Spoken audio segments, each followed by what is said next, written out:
Happy anniversary मधु। मधु अब मैं sorry, वो मैं ऑफिस में बॉस। अच्छा ठीक है, कोई एक्सक्यूज नहीं, सारी गलती मेरी है। आई एम सॉरी, प्लीज मुझे माफ कर दो। मधु बात तो सुनो मेरी।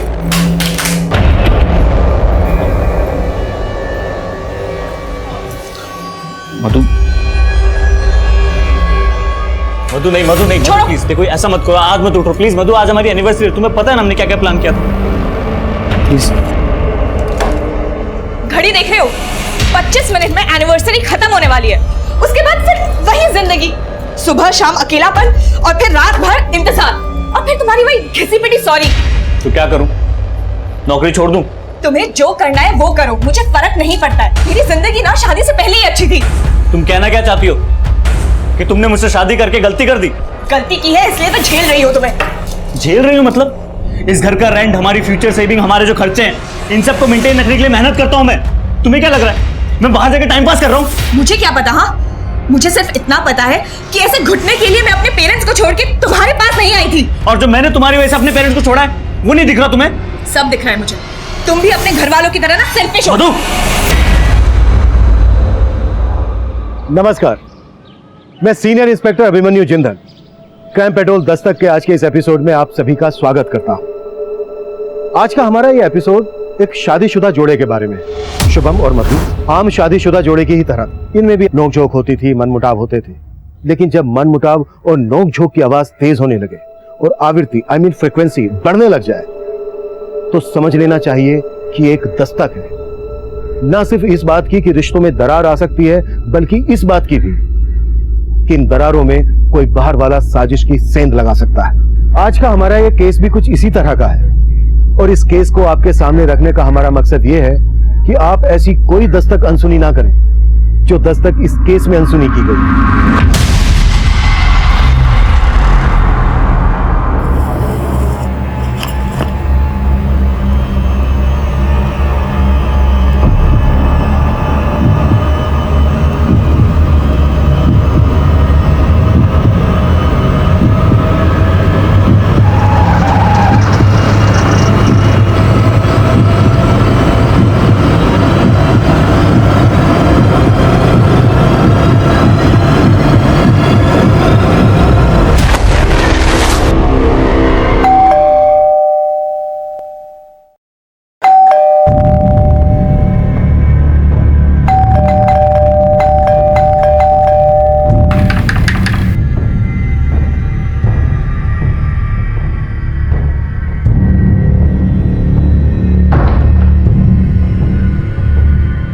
मधु!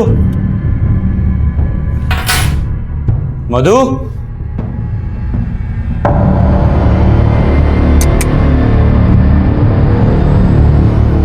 हाँ चली गई है।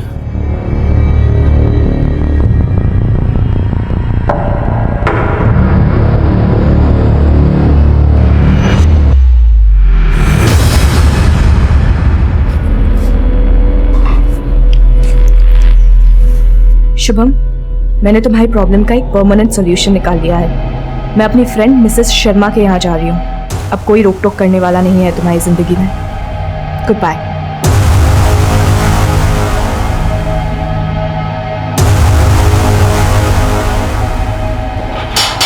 आंटी!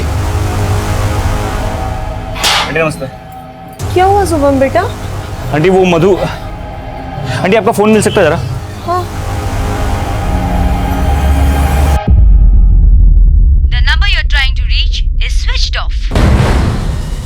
क्या बात है शुभम बेटा, क्या हुआ?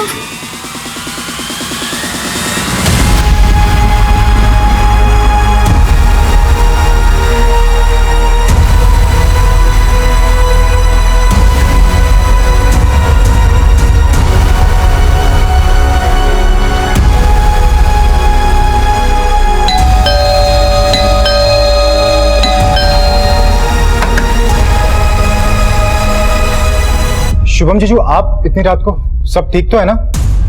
हाँ सब ठीक है बंटी। वो अरे शुभम बेटा आओ ना, मधु नहीं है तुम्हारे साथ? शुभम जीजू, आपने और मधु दीदी में फिर से कोई झगड़ा हुआ है क्या? नहीं बंटी, ऐसा कुछ नहीं हुआ। वो मधु कह रही थी कि मिसिस शर्मा उसकी काफी पुरानी फ्रेंड है, आप लोग नहीं जानते क्या? शुभम बेटा, हम किसी मिसेस शर्मा को नहीं जानते। तो फिर मधु गई कहाँ?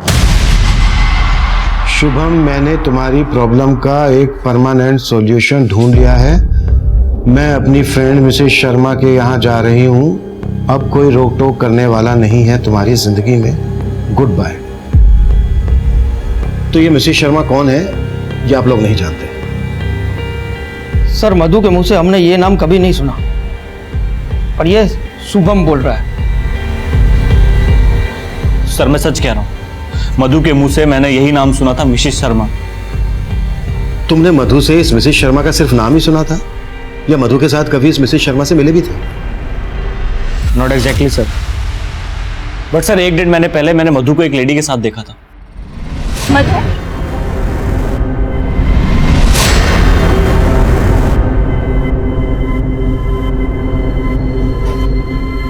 कौन थी वो मधु? कोई नहीं, मिसेस शर्मा थी। मिसेस शर्मा? हाँ। कौन मिसेस शर्मा? तुम नहीं जानते हो, मेरी बहुत पुरानी फ्रेंड है। अगर मधु को कहीं जाना था तो तुम्हें फोन कर सकती थी, मैसेज कर सकती थी। डिजिटल इंडिया के दौर में वो तुम्हें लेटर लिख कर जाती है। सर हो सकता है मधु ने मुझे बैंक में फोन किया हो, पर उससे पहले मैं घर के लिए निकल गया हूँ। बैंक में क्यों? तुम्हें डायरेक्ट क्यों नहीं? तुम मोबाइल फोन यूज नहीं करते? करता हूँ सर, पर कुछ दिनों से नहीं कर रहा था। क्यों? वो सर मधु का फोन टूट गया था और वो रिपेयर नहीं हो रहा था। मधु तुम्हारा फोन रिपेयर नहीं हो पाएगा, मैंने ऑनलाइन ऑर्डर कर दिया, कुछ दिन में आ जाएगा। तब तक मैं क्या करूंगी शुभम? बाप रे, माहौल तो बहुत गर्म है। देखो, मजाक मत करो। अच्छा कोई मजाक नहीं, तुम ऑलरेडी मेरा फोन यूज कर रही हो ना, तो उसे यूज करो। और अगर आपको लगे कि आपको मुझसे कोई बहुत जरूरी बात करनी है तो ऑफिस में कॉल कर लेना। सर मुझे बहुत फिक्र हो रही है, क्योंकि मधु अकेले नहीं, अपने साथ अपने सारे गहने लेकर गई है। ऊपर से उसका फोन बंद और लेटर। सर मुझे तो कुछ गड़बड़ लग रही है। शुभम, तुम्हारे और तुम्हारी पत्नी मधु के बीच रिश्ता कुछ ठीक से नहीं चल रहा है, राइट? सर लड़ाइयाँ तो मियाँ बीवी के बीच होती है, मगर सर ऐसा कुछ नहीं हुआ कि मधु मुझे छोड़ के चले जाए। लेकिन ये लेटर तो कुछ और ही इशारा कर रहा है। ऊपर से मिसेस शर्मा नाम का एक किरदार। अगर मिसेस शर्मा वाकई में कोई है तो डोंट वरी, हम ढूंढ लेंगे। सर आपको लगता है मैं झूठ बोल रहा हूँ? सर मिसेस शर्मा है, आप लोग तो कॉल रिकॉर्ड से पता लगा लेते हो ना सर, तो चेक कीजिए, शायद आपको मिसेस शर्मा का नंबर मिल जाए।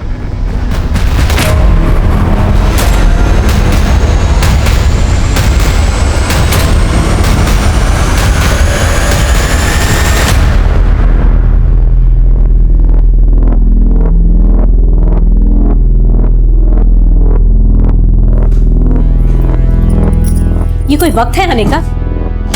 तो वापस चली जाऊं क्या? तुझसे तो बात करना ही बेकार है। अब ये अरुण तुझे ऐसे ही घुमाता रहेगा या शादी भी करेगा? कभी पूछा है तूने उससे, या बस उसके पीछे पीछे भिखारियों की तरह घूमती रहेगी? भीख मांगने की आदत आपकी और पापा की होगी, मेरी नहीं। मुझे अरुण के साथ ऐसे ही रहने में मजा आता है, तो ऐसे ही चलने दीजिए ना सब कुछ। जाके सो जाइए। मिसेस शर्मा आगे चलकर हमारे लिए एक पहेली बनने वाली थी, क्योंकि मधु के कॉल रिकॉर्ड्स में हमें उनका कोई हिंट नहीं मिला था। मधु के लिखे लेटर से ऐसा भी लग रहा था जैसे मधु शुभम से नाराज होकर खुद से कहीं चली गई हो। पर नोएडा जैसे शहर में एक अकेली औरत का ज्वेलरी के साथ घर से रात भर बाहर रहना सेफ नहीं था। हमने पूरी रात मधु को ढूंढने की कोशिश की। 24 घंटे तलाश करने के बाद भी हमें मधु कहीं नहीं मिली, लेकिन हमें मिली एक लाश।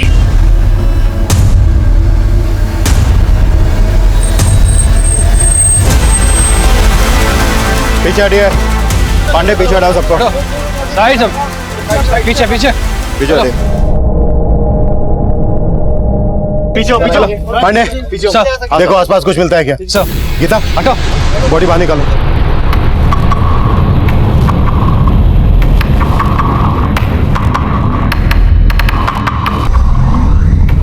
लगता है गला घोटा गया। सर नाले के पास और सूटकेस में कुछ नहीं मिला। सर यहाँ तो दूर दूर तक कोई सीसीटीवी मिलने के चांसेस नहीं है। मिश्रा, सब कुछ प्लान लग रहा है। सोचा होगा कि बॉडी नाले में डूब जाएगी और हम मधु की तलाश में किसी मिसेस शर्मा को ढूंढते रहेंगे।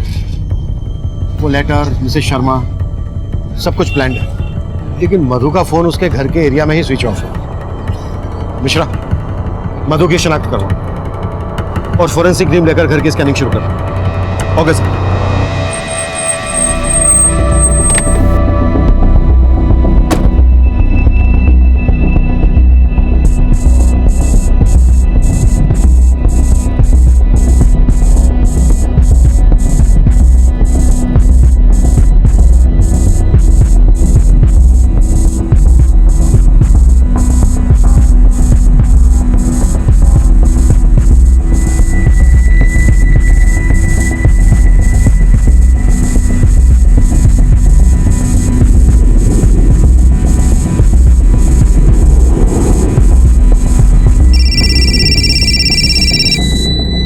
सर, शुभम के घर से ऐसा कोई क्लू नहीं मिला है जिससे साफ हो कि मधु का मर्डर उसी के घर में हुआ था।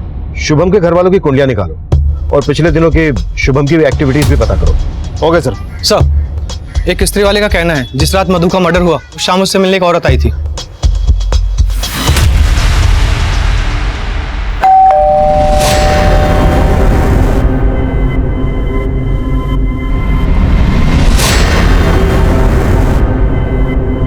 स्केच बनवा सकते हो उसका? हुलिया वगैरह कुछ याद है? सब शकल ठीक से याद नहीं, लेकिन देखो मैं तो पहचान जाऊँ। उस शाम मधु से जो औरत मिलने आई थी, क्या वही मिसेस शर्मा थी? तुमने सोसाइटी का सीसीटीवी चेक किया? सर, सोसाइटी में तो सीसीटीवी कैमरे है ही नहीं। हमें मधु की बॉडी इस सूटकेस में मिली। आप लोग पहचानते हैं इसे? बता सकते हैं ये किसका है? ये तो हमारी बेटी मधु का है सर। जब इसे विदा किया था तो वो उसे साथ ले गई थी। अब इसे मैं उसकी लाश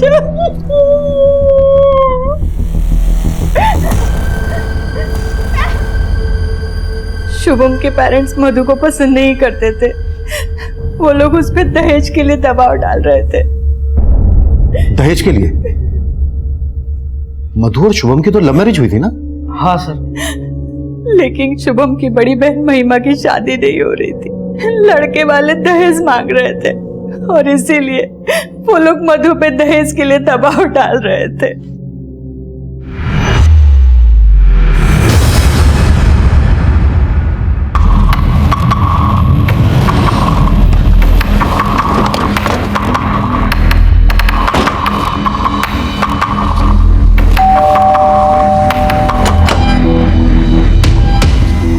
आप शुभम के पिता हैं? जी हाँ। और आप शुभम की माँ? जी। आप दोनों को हमारे साथ थाने चलना होगा।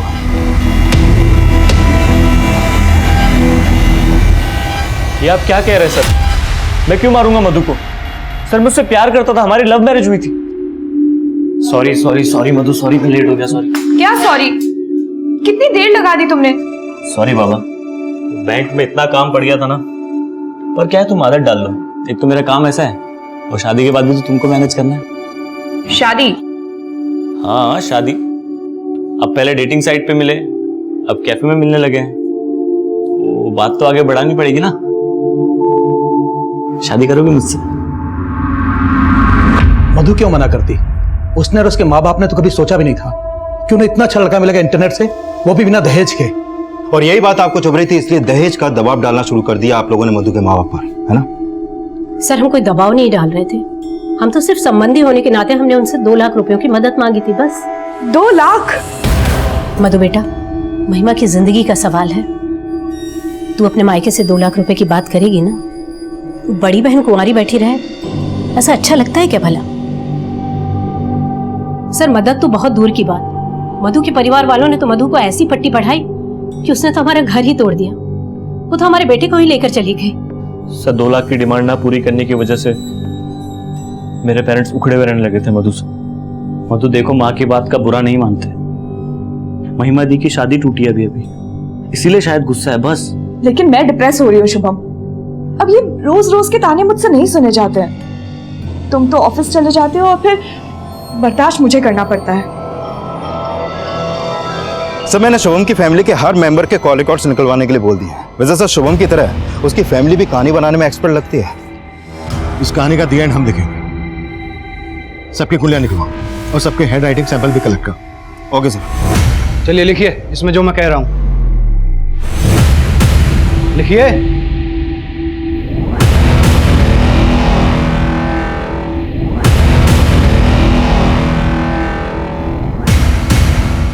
सर मधु ने जो लेटर्स लिखे थे उसकी हैंडराइटिंग ना तो मधु से मेल खाती है और ना ही शुभम से, और ना ही शुभम के माँ बाप से। मैंने कहा था ना मिश्रा, ये सब कुछ प्लान के तहत हुआ है। वैसे मिश्रा, तुम्हारी हैंडराइटिंग कैसी है? मेरे को समझा नहीं सर। रिलैक्स, मजाक कर रहा हूं। हो सकता है शुभम ने ये काम किसी और से करवाया हो। लेकिन सर मैंने बैंक के वॉचमैन और शुभम के कलीग से बात की। वो उस शाम अपने ऑफिस में ही था और रोजाना की तरह अपने टाइम पर ऑफिस से निकला। मुझे शुभम की सुनाई हर कहानी झूठी लग रही है। सर दहेज शुभम को नहीं, उसके माँ बाप को चाहिए था। तो हो सकता है ये कांड उसके माँ बाप ने किसी के थ्रू करवाया, या ये भी हो सकता है कि शुभम और उसके माँ बाप इन सब ने मिलकर यह कांड किया हो। लेकिन किसी के भी खिलाफ अभी तक हमें कुछ मिला नहीं है। विषय काम करो, फिलहाल इन्हें जाने दो, लेकिन इस सब पर नजर रखना। और उस औरत का पता चला जो उस दिन मधु से मिलने आई थी उसके घर? नहीं सर, अभी तक तो नहीं, लेकिन कोशिश जारी है।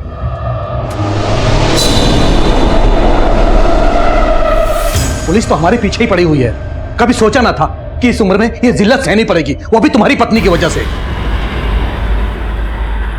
पापा वो नहीं रही, अब तो उसे कोसना बंद करो। अरे वो तो छोड़ गई, लेकिन जाते आते तो हमें अक्सर फंसा के गई ना।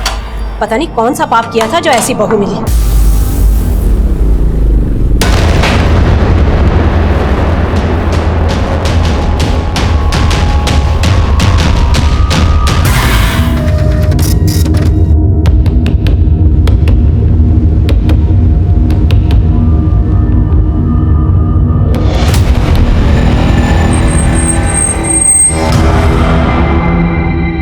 हाँ साहब, यही औरत है। सर महिमा, शुभम की बड़ी बहन, वही उस शाम मधु के घर पे आई थी। उसकी फोन की लोकेशन भी मधु के घर के आसपास की थी।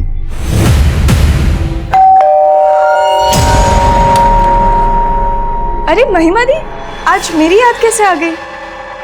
बस तेरी याद आई तो मिलने आ गई। आइए अंदर आइए। हाँ। याद आ गई? अच्छा, बड़ी अटपटी फैमिली है। बेटा किसी मिसेस शर्मा की बीन बजा रहा है और माँ बाप अपनी बेटी की शादी टूटने के कारण अपनी बहू और बेटे से बात करना बंद कर देते हैं। और बेटी को अचानक अपनी भाभी पर प्यार आ जाता है और वो उससे मिलने जाती है, वो भी उसी दिन जिस दिन उसकी भाभी का मर्डर होता है। मुझे पता था कि आप लोग मुझ पर ही शक करेंगे। अब अपनी भाभी के घर जाना कुछ गलत है क्या? नहीं, बिल्कुल नहीं। लेकिन भाभी के मर्डर हो जाने के बाद इस बात को छुपाना गलत है। मैंने कुछ नहीं छुपाया आपसे। आप लोगों ने पूछा नहीं, इसलिए मैंने आपको बताया नहीं। अच्छा, चलो अब पूछ लेते हैं, क्यों गई थी तुम अपनी भाभी से मिलने? भाभी पर अचानक से प्यार उमड़ पड़ा था, या फिर अपनी शादी टूटने का गुस्सा निकालने गई थी? क्या शुभम की मिसेस शर्मा तुम ही हो? सिर्फ सच सुनना है मुझे।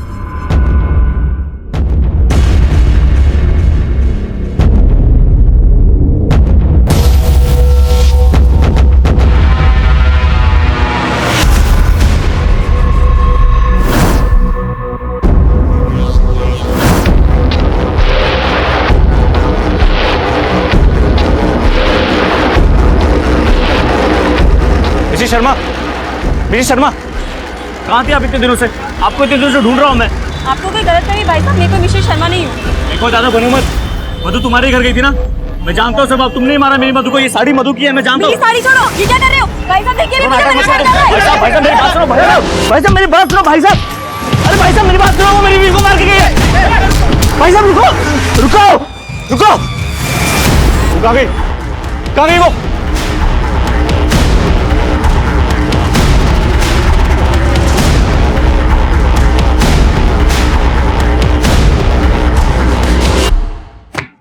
ये लीजिए, लिख दिया मैंने अपना बयान, ठीक वैसा ही जैसा हुआ था। अब अगर आपको मुझसे कोई भी सवाल करना हो तो मुझे सिर्फ फोन कर दीजिएगा, मैं खुद चल के आ जाऊंगी।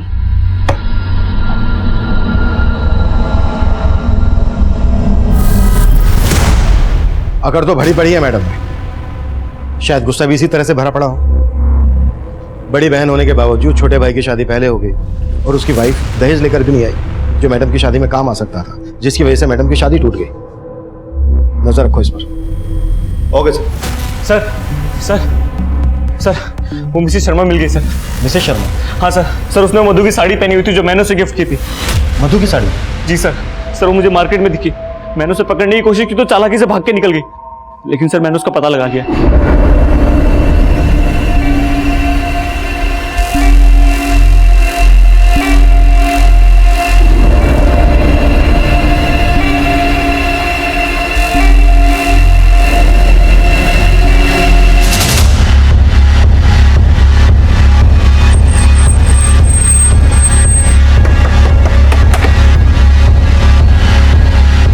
सर यही है।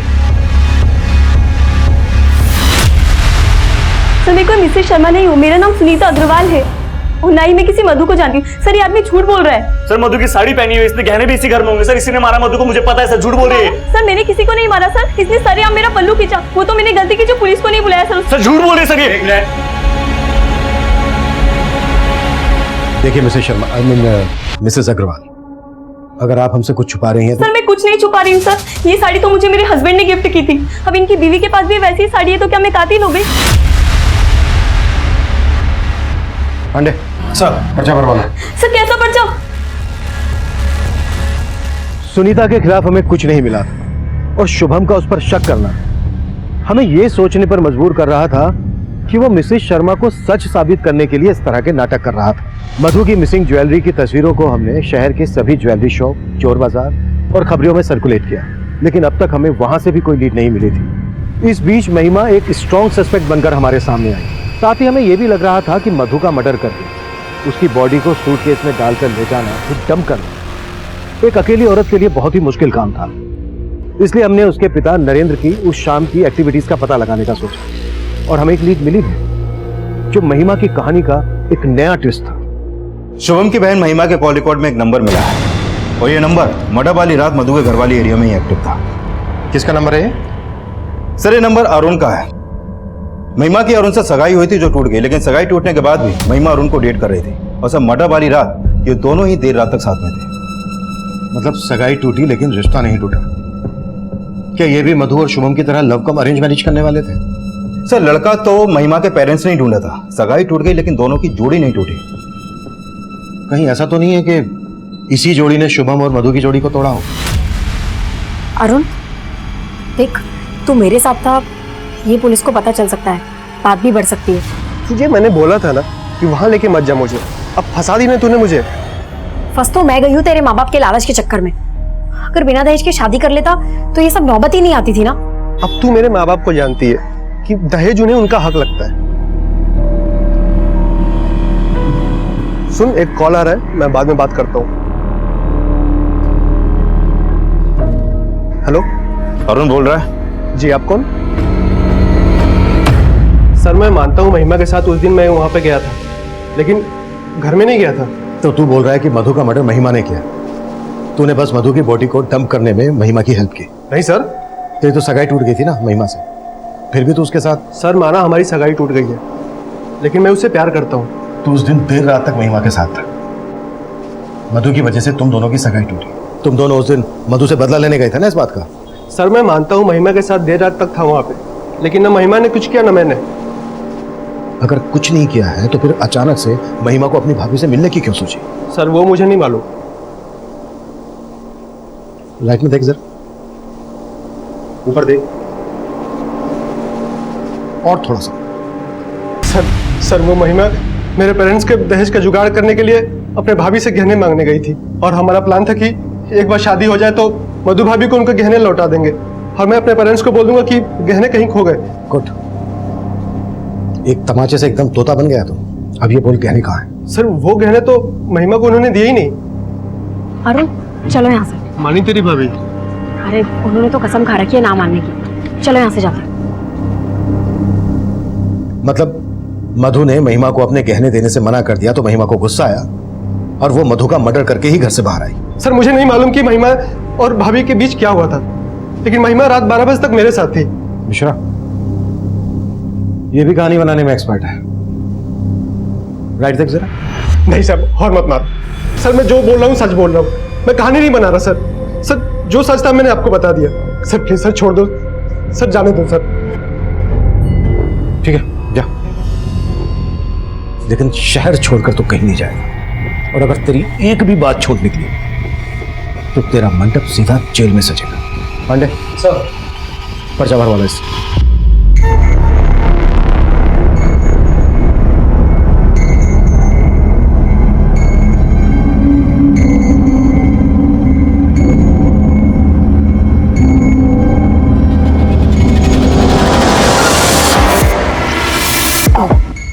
अबे देख के चलना।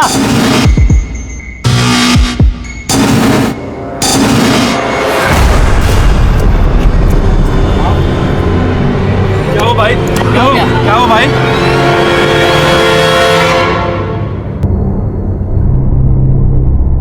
सर आप लोग बेकार में हम पर और हमारे बेटे पर शक कर रहे हैं। अगर आपने अपना ध्यान हम पर से हटाया होता तो शुभम की जान खतरे में नहीं होती। डॉक्टर साहब, शुभम की हालत कैसी है अभी? सही वक्त पे ट्रीटमेंट देने की वजह से जान बच गई। किसी ने जहर का इंजेक्शन दिया था उन्हें। जहर? जी, वो तो अच्छा हुआ टाइम पे आ गए, वरना जान भी जा सकती थी। डॉक्टर, किस टाइप का जहर इंजेक्ट किया गया शुभम को? अभी कुछ फिगर आउट करना मुश्किल है।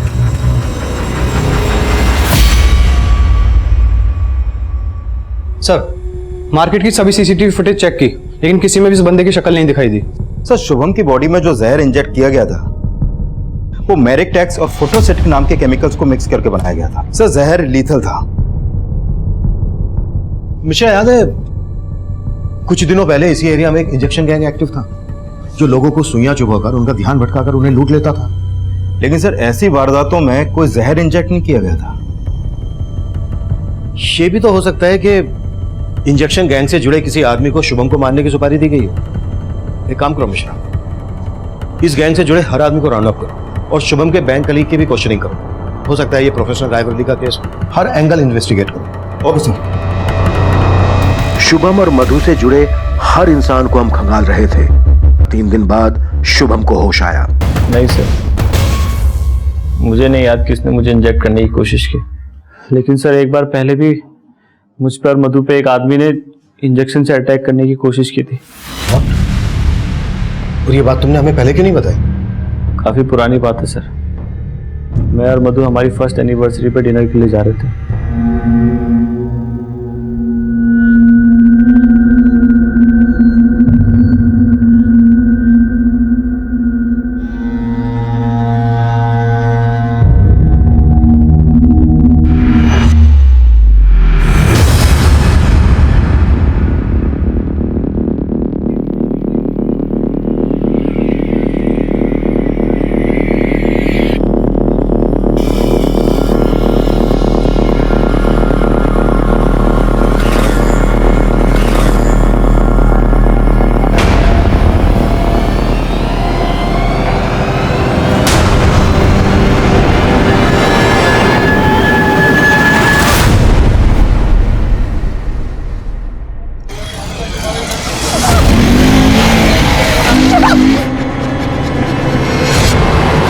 हमारे पास कुछ तस्वीरें हैं, देखकर बताओ वो इनमें से कोई है क्या?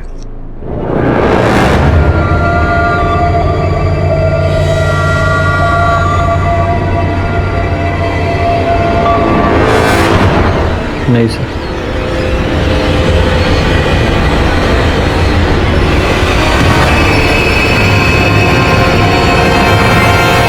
यही आदमी है सर। जिस आदमी को शुभम ने आइडेंटिफाई किया था उसका नाम उस्मान था। उस्मान ने इंजेक्शन गैंग के साथ मिलकर कई लूट को अंजाम दिया था। उस्मान और उसका इंजेक्शन गैंग भीड़ में लोगों को इंजेक्शन चुभोकर उनका ध्यान भटकाकर उन्हें लूटने का काम करते थे। हमें शक था कि उस्मान को किसी ऐसे आदमी ने सुपारी दी थी जिसे केमिकल्स की अच्छी खासी जानकारी थी और जिसने इस खास किस्म के जहर का इजाद किया था। हमने फौरन उस्मान की तलाश में रेड अलर्ट जारी कर दिया और बहुत जल्द वो अरेस्ट भी हो गया। अरे डोज ज्यादा तो नहीं है इसमें? पता है, मैं पहले डॉक्टर बनना चाहता था लेकिन बन गया पुलिस वाला। पर इंजेक्शन लगाना मुझे बहुत पसंद है। साहब मैं मानता हूं कि मैंने, लेकिन साहब कसम से इस बार मैंने कुछ नहीं किया साहब। मैं सच बोल रहा हूँ साहब। देख, सब कुछ सच सच बोल, नहीं तो ये नहीं, हाथी का इंजेक्शन घुसे दूंगा तेरे अंदर। नहीं साहब, मैंने इस बार कुछ नहीं किया।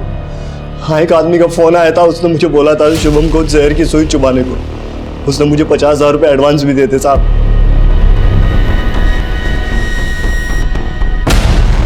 कौन था वो आदमी?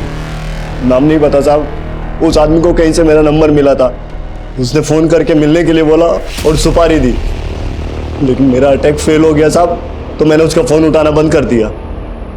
नंबर बोलो उसका। याद नहीं है साहब, पुराने फोन में था, और वो तो मैंने फेंक दिया ताकि आप मुझ तक ना पहुंच सके। हुलिया तो याद होगा ना उसका तुझे, या फिर उसका हुलिया याद दिलाने के लिए पहले तेरा हुलिया बिगाड़ा है? थोड़ा थोड़ा याद है साहब बस।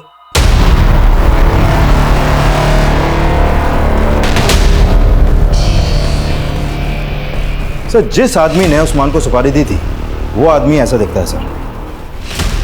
और ये मधु को नुकसान नहीं पहुंचाना चाहता था। कहीं ये मधु का आशिक तो नहीं था? शुभम, याद करने की कोशिश करो, हो सकता है तुमने ऐसे पहले कभी देखा हो। नहीं सर, ऐसा कोई आदमी याद नहीं मुझे। इसे पहचानते हो? हाँ सर, ये तो गणेश है सर। कौन गणेश? मधु दीदी के कॉलेज में पढ़ता था सर, और ये दीदी से शादी भी करना चाहता था। तुम्हारी हिम्मत कैसे हुई मधु का हाथ मांगने की? अपनी जात देखिए।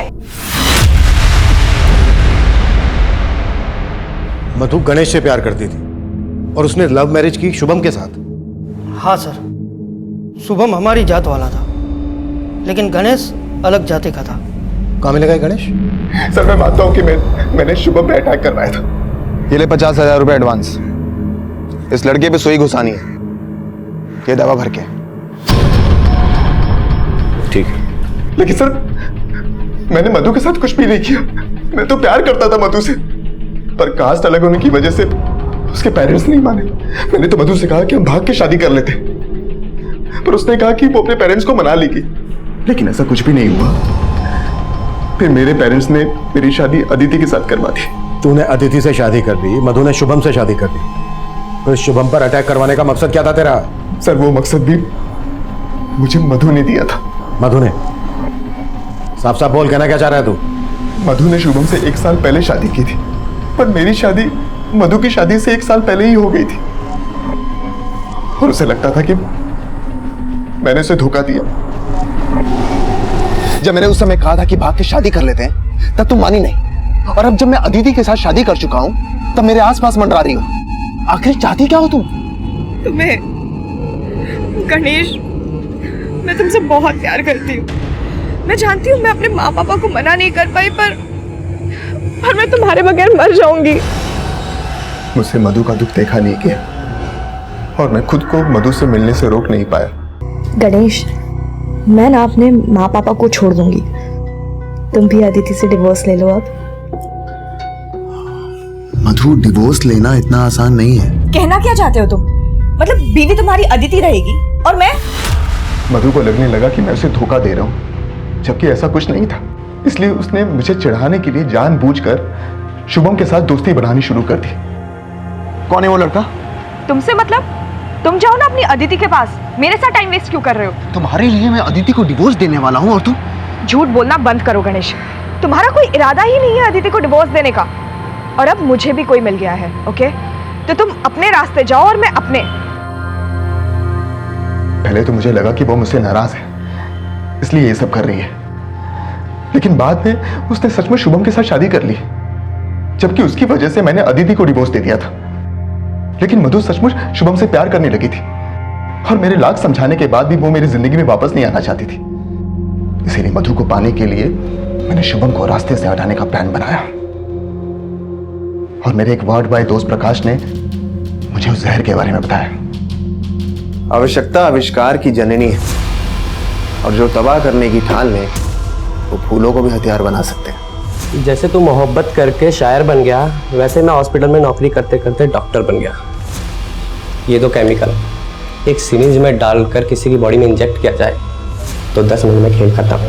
फिर मैंने उस्मान को शुभम की सुपारी दी, पर शुभम बच गया, लेकिन मधु नहीं बची। बदला लेने के लिए तूने मधु को भी? नहीं सर, नहीं सर, मैंने मधु के साथ कुछ भी नहीं किया सर। वो शुभम आपको गुमराह करने की कोशिश कर रहा है सर। सर उसी ने मारा है मधु को, उसी ने मर्डर किया मधु का। हमने जहर देने वाले प्रकाश को भी अरेस्ट कर लिया था, लेकिन गणेश ने अपना एक ही जुर्म कबूला कि उसने शुभम पर अटैक करवाया था। मधु के मर्डर से वो साफ साफ इनकार कर रहा था। इस केस में अभी कई राज खुलने बाकी थे। हमसे कहीं तो चूक हो रही थी। सर मधु को मारने का महिमा का मोटिव भी स्ट्रांग है। महिमा की अरुण से सगाई टूट गई क्योंकि मधु अपने घर से दहेज नहीं ला पाई, और मधु को मिलने वाली आखिरी शख्स भी महिमा ही थी सर। लेकिन महिमा के खिलाफ हमें कुछ नहीं मिला। मिश्रा, एक आदमी हमसे और छुप रहा है। कौन? गणेश की एक्स वाइफ अदिति। गणेश ने मधु की वजह से अदिति को छोड़ा, तो इस हिसाब से मधु अदिति की दुश्मन हुई। और वो कहते हैं ना, एक ठुकराई हुई औरत का वार काफी घातक होता है।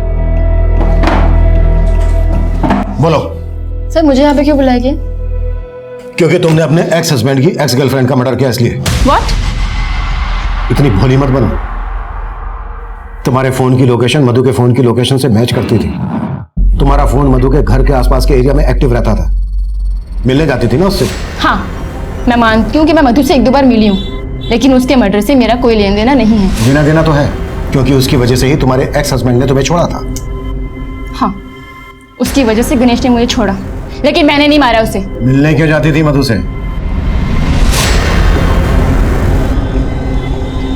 गणेश के अलावा जिंदगी में और भी कोई है। तुमने कितने को फांस रखा है? अदिति देखो, मैं तुम्हारा गुस्सा समझ सकती हूँ, पर अब गणेश से मेरा कोई वास्ता नहीं है। मैं शुभम के साथ बहुत खुश हूँ, और देखो वो आ रहा है। प्लीज तुम यहाँ से चली जाओ, प्लीज। यानी जिस मिसेस शर्मा की बात शुभम कर रहा था, वो मिसेस शर्मा तुम हो? कौन मिसेस शर्मा? मैं किसी मिसेस शर्मा को नहीं जानती हूँ, और शुभम के आने से पहले मैं वहां से चली गई थी। लेकिन फिर मैंने सोचा, जैसे उसने मेरा घर तोड़ा है, मैं भी उसका घर तोड़ दूं।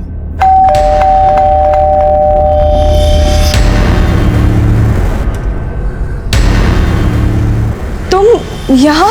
तुमसे नहीं, तुम्हारे पति से मिलने आई हूँ, ये बताने के लिए कि तुमने मेरी जिंदगी कैसे बर्बाद कर दी। तुम समझ क्यों नहीं रही हो अदिति? मैं मानती हूँ कि मुझसे बहुत बड़ी गलती हुई है, पर प्लीज तुम ऐसा मत करो। लेकिन पता नहीं क्यों मुझे इस पे तरस आ गया। उस दिन के बाद मैं मधु से कभी नहीं मिली। क्योंकि तुमने मिलने की गुंजाइश ही खत्म कर दी, मर्डर कर दिया उसका। देखिए सर, मैंने ऐसा कुछ भी नहीं किया। सर बहुत तोड़ने के बाद भी अदिति कुछ नहीं उगल रही है। एक बात तो क्लियर है मिश्रा, मिसेस शर्मा, ये नाम मधु ने शुभम को बताया था, और कातिल ने जो चिट्ठी लिखी है उसमें भी मिसेस शर्मा का नाम है। सर अदिति शुभम को मधु और गणेश का सच बताना चाहती थी। कहीं ऐसा तो नहीं कि ये सच शुभम को खुद ही पता चल गया और यही मधु के मर्डर की वजह बन गया? वो तो कुछ भी सकता है, लेकिन वो लेटर, उसकी हैंडराइटिंग शुभम की हैंडराइटिंग से मैच नहीं करती। या तो शुभम ने वो लेटर किसी और से लिखवाया, या फिर ये भी तो हो सकता है कि शुभम और अदिति ने मिलकर यह कांड किया हो, अपने अपने पार्टनर से बदला लेने के लिए। पॉसिबल है। या फिर ये कांड किसी तीसरे आदमी ने किया हो सकता है, जिसे इस मिसेस शर्मा नाम की भनक थी। शुभम, महिमा, अदिति, ये सभी हमारे सस्पेक्ट थे, लेकिन किसी भी सस्पेक्ट के खिलाफ हमें कोई ठोस सबूत नहीं मिल रहा था। मिसेस शर्मा, इस काल्पनिक नाम का इस्तेमाल उस लेटर में हमें भटकाने के लिए किया गया था, लेकिन इस कत्ल का मास्टरमाइंड अब भी हमारी गिरफ्त से दूर था। हम सभी ज्वेलरी शॉप पर नजर रखे हुए थे, लेकिन कातिल मधु की ज्वेलरी बेचने सामने आया ही नहीं। शायद वो इस केस के ठंडे होने का इंतजार कर रहा था, और हमने भी वही किया, इंतजार।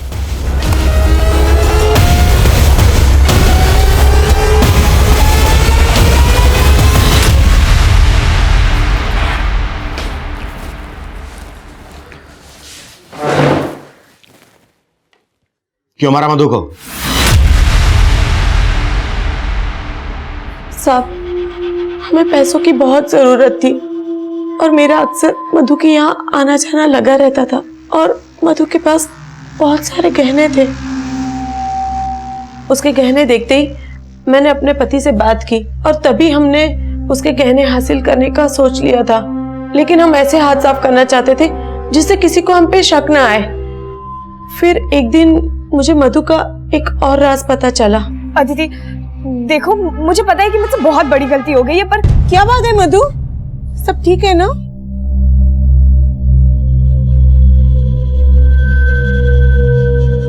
मधु ने मुझे सब कुछ बताया था। उसने मुझे ये भी बताया था कि एक दिन शुभम ने अदिति के साथ मधु को देख लिया था। तो शुभम से तुमने ये बोल दिया कि अदिति मिसेस शर्मा है? और क्या करती आंटी, जो नाम दिमाग में आया बोल दिया। कोई बात नहीं बेटा। आंटी आप ये बात किसी को मत बताइएगा प्लीज। और हम उसके उसी राज का फायदा उठाना चाहते थे। फिर उस दिन अरे नमस्ते आंटी। बेटा तुम्हारे पास सरदर्द की दवाई है क्या? बहुत सर में दर्द हो रहा है। जी दवा है ना, और इंस्टेंट असर के लिए कड़क चाय भी है। मैं चाय ही बना रही थी। आइए अंदर आइए।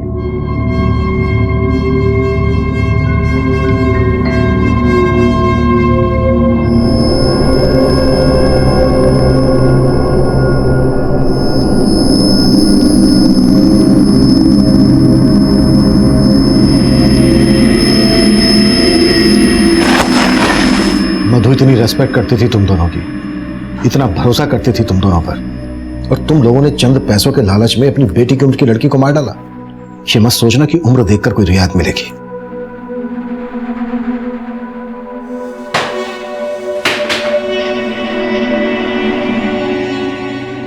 ऋचा और सुबोध इस वक्त न्यायिक हिरासत में।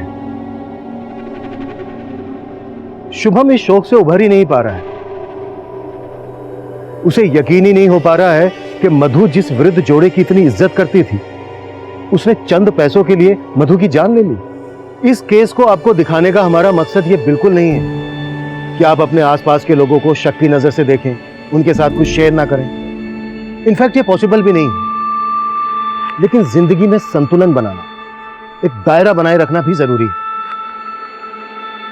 हर रिश्ते में उतार चढ़ाव आते हैं, हर घर में दरारें होती हैं, लेकिन बाहर के लोगों को इसका पता नहीं लगने देना चाहिए। क्योंकि घर के राज जब दहलीज पार करते हैं तो ये एक दस्तक होती है कि कोई भी इसका फायदा उठा सकता है। जरूरी है हम इस केस से सीख लें और अपनी जिंदगी और अपने घर को महफूज बनाएं। अब मैं सीनियर इंस्पेक्टर अभिमन्यु जिंदल आपसे विदा लेता हूं। आपसे फिर मुलाकात होगी एक नए केस के साथ। क्राइम पेट्रोल 10 तक। मकसद बताना नहीं, बचाना है।